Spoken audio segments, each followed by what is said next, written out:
Hello ladies and gentlemen, and welcome to the Object 704 review, the Russian Tier 9 tank destroyer. So, this is the original Camp Bush Unfair Plane tank. Basically, the playstyle of this is to camp a bush and shoot people in the face.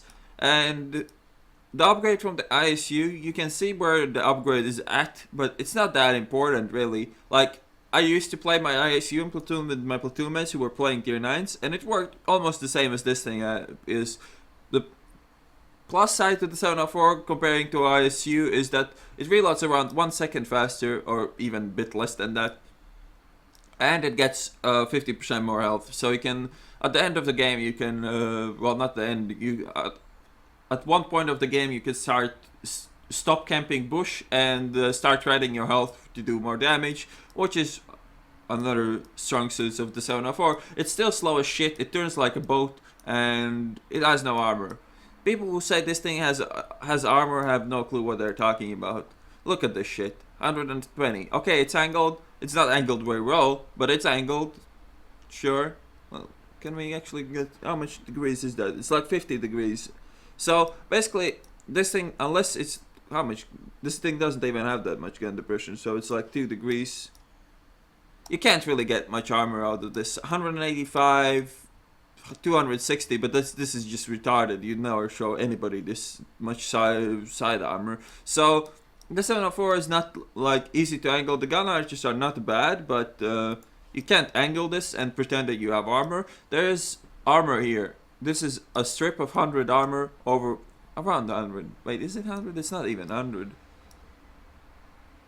It's just 170, but it's sloped better. Okay. It looked a bit more, like if you look at it here, it looks like a proper strip of armor, but it's not 100, it's only...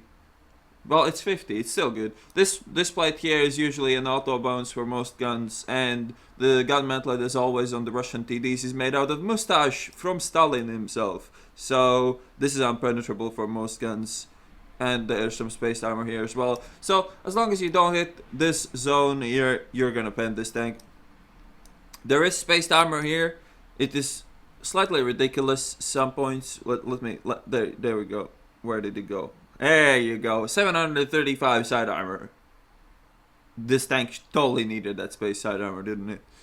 Side armor is total trash. Other side is total trash as well. And it has a lower plate as well, but that's not important when the upper plate is shit. So that's the 704's armor. There's not really much here. But the good thing is it gets way more hit points than the ISU, so you can trade health. Which is nice. Alright, that's enough for the garage. Let's get into the replay. So, the first rule of the 704, if you want to get a good game, you need a map with where you can camp a bush. If there's no bush on the map, you can't really expect to have a monster game. You can still have pretty good games, like on Sand River or shit like that, but the first rule of the 704, camp a bush. That is the most important thing. My equipment on it is rammer, gun length drive, and binos. Some people prefer camo net over gun length drive. I can't really see the point of using the camo net at all. I usually try to put safe distance between myself and my enemies, so I don't have to be worried about how good or bad the camo net is. Tursko wise, 6 cents.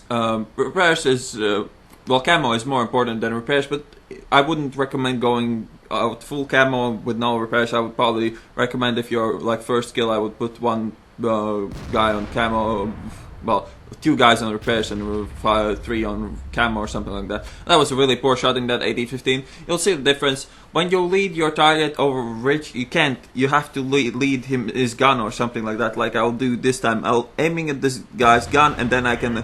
My elevation of the gun auto zeroing will be properly zeroed. So I will hit where the altitude I'm aiming at. Which didn't happen in the first shot because he wasn't in my crosshair when I pulled the trigger, so my gun auto-adjusted and shot at the back of the map, where it thought I was aiming, but I wasn't. Well, I kind of was, but I wasn't. My intentions was to hit the AT-15, let's put it this way. This blind shot on the T-69, I'm pretty sure it will hit. The gun on the 704 is the same, 152mm BL-10. Slightly better stats than on the ISU. 750 Alpha is the same, obviously. Penetration 286 is the same. Rate of fire 3.51 rounds per minute. which is slightly better than on the ISU, but just slightly.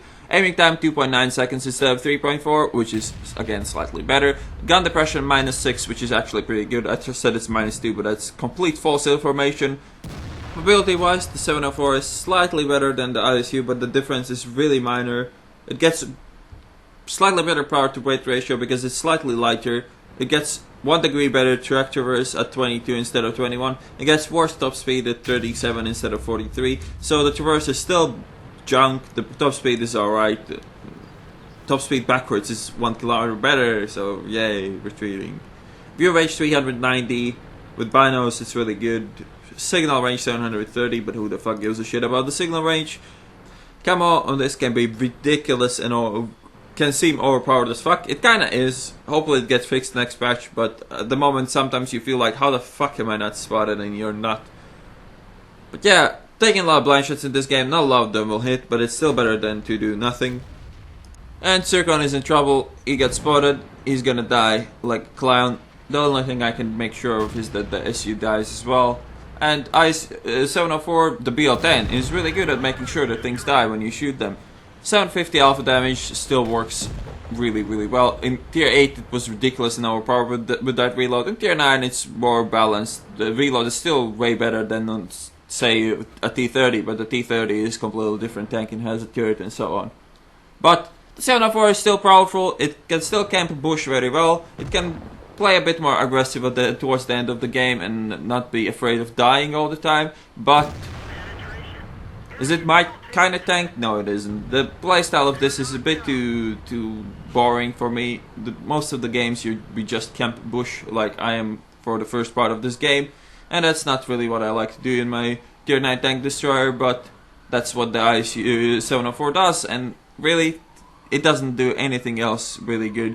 And this shot is gonna be a bit ridiculous. That went through his hull and turret. That guy was lucky as hell. I mean, the shot wasn't aimed. It could have missed way more, but that guy was lucky as hell. 152mm shell going through your turret and a hull. I don't think there's even enough room there. I don't want to shoot the 103 now because he's gonna reset the base. I'm gonna kill the Black Prince instead. Let the 103 reset the base so I can play this game and do all the damage I can. -6 degrees gun depression means that you can be quite effective all down because the gun is mounted really high on the ISU. Sand River is not the worst map for it just because of that reason. The gun is mounted high. City maps can be a bit of a pain. You have to try to find efficient trades. Other than that, you can't really... Like if you have to engage tier 10s, the ISU the 704 can be quite tricky in city maps. But if you're top tier, you're engaging tier 8s, it's gonna just trade really, really well. The traverse, as I said, is really bad, and so is the overall mobility, acceleration, and so on. So you have to think about your attacks wisely. You have to time your attacks wisely. And when in tier 8, 750 alpha was OP as fuck. You could basically two-shot everything at tier 8. At tier 9, there's a lot of tanks with a lot of health. 1900, well, it's 3-shot, but still, 3 shots is 14 seconds longer than 2 shots, and it can be a pain, but 750 alpha is still nothing to mess around with. It's the best alpha damage at tier 9 on a tank destroyer, obviously, if we don't count artillery cancer players. But at tier 9, you will have to shoot your enemies more, and they will have more chances to shoot you back. That's why you have the health. You have to be wise with your health when you start to trade. In this game I could start to trade really late because we had good spotting, we had a lot of targets to shoot at. Most games don't go this way. Most games you'll have to go and start to trade health on your own way earlier, like midway in the game at least, if not even earlier. Depends on your scouting, depends on your team. The steam tank depends a lot on the team. It can't carry, it has the view range now. With binos it can really carry some games, but most of the time you have to rely on your scouts and your mediums and on your team. This game wasn't one of those. There's just complete stomp, and you can just see how well the 704 does when the enemy team is unable to find their own asses in the dark with a flashlight and a map. But yeah, last shot in the waffle, and this game is gonna be over for me.